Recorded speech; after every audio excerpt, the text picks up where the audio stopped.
Understanding loneliness, causes and solutions.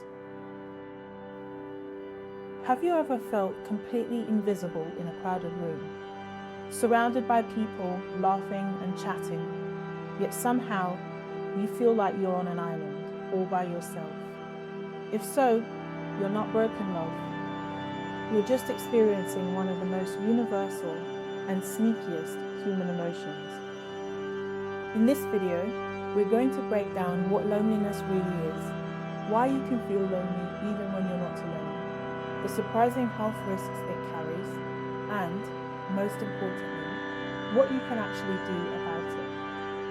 Stick around, because by the end, you'll not only understand loneliness better, but you'll also have a roadmap to reconnect with yourself and others. Hey guys, welcome back to Hersphere.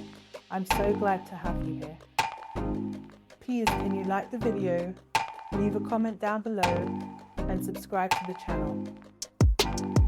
And let's get straight into the video. What loneliness actually is. Loneliness isn't just being by yourself. It's when there's a gap between the connections you want and the connections you actually have. Think of it as your heart's smoke alarm, warning you that you're running low on social nourishment. And here's the kicker, it's completely subjective.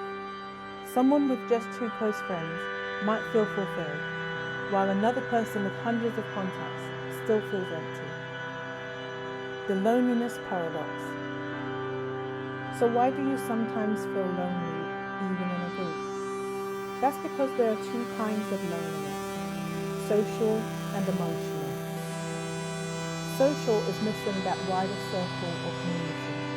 Emotional is lacking close, meaningful bonds.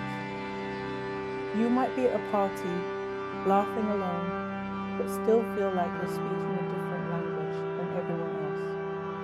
And with technology, it gets trickier. Endless group chats often make us feel more like performers than real friends. Mental health or social issue. Here's where it gets interesting. Loneliness is both a personal and a social issue. On one hand, chronic loneliness can literally rewire your brain, activating the same brain pathways as physical injury. On the other hand, when communities break down, workplaces go remote, or gathering spaces disappear, loneliness spreads like wildfire. In fact, it's now recognized as a public health crisis in many countries. The main culprits. So, what actually causes loneliness? Often it's life transitions, like moving, divorce, or losing a loved one. Modern living plays a role too. We live in boxes, commute in boxes, and barely talk to neighbours. Social media, it's the fast food of connection. And personality factors, like being introverted or highly sensitive, can make forming bonds feel like climbing Everest in flip-flops. The health risks. Here's the scary part. Chronic loneliness can be as dangerous as smoking 15 cigarettes a day. It weakens your immune system, raises stress hormones, and increases your risk of heart disease. Mentally, it fuels anxiety, depression, and even speeds up cognitive decline. It's like emotional quicksand. The more you struggle alone, the deeper you sink. Alone versus lonely. Now, here's a big distinction.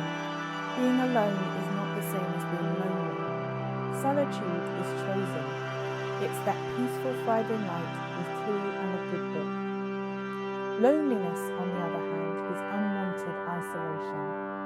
The difference, choice and satisfaction. Alone by choice can recharge you. Loneliness leaves you feeling unseen. Who's most at risk? You might think loneliness mostly affects older adults, but surprise, young adults report the highest levels. From social media comparisons to identity struggles, it hits hard between ages 18 to 25. New parents, middle-aged caregivers, and yes, older adults all face unique loneliness triggers too. Basically, no one's immune. Technology, friend or foe? Technology is a double-edged sword. Scrolling endlessly, that usually leaves us feeling worse. But intentional use, like video calls, online support groups, or apps to meet like-minded people, can actually fight loneliness. The trick is using it to connect, not just compare. Solutions that actually work. Okay, let's talk solutions. Start small and local, like joining a class, volunteering, or a book club. Practice vulnerable connection. Share a little of the real you. Build social skills like any other skill, and if needed, consider therapy or support groups. Remember, it's about small steps, not a total life overhaul. Long-term habits. Long-term, it's about building consistent routines. Regular gym classes, hobby groups, or just calling a friend weekly can grow real connections. Invest in the relationships you already have. Create new opportunities. And above all, practice self-compassion. Loneliness doesn't mean you're unlovable.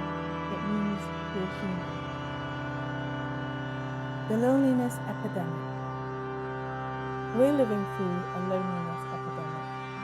But here's the hopeful part. People everywhere are talking about it, finding solutions, and building community again.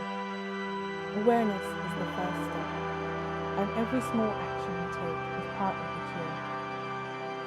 Final thoughts. So, remember this, loneliness is not a flaw, it's a signal. Start with one small step this week, whether that's texting a friend, joining a group, or reaching out for support. Your story doesn't end with loneliness, it begins with connection.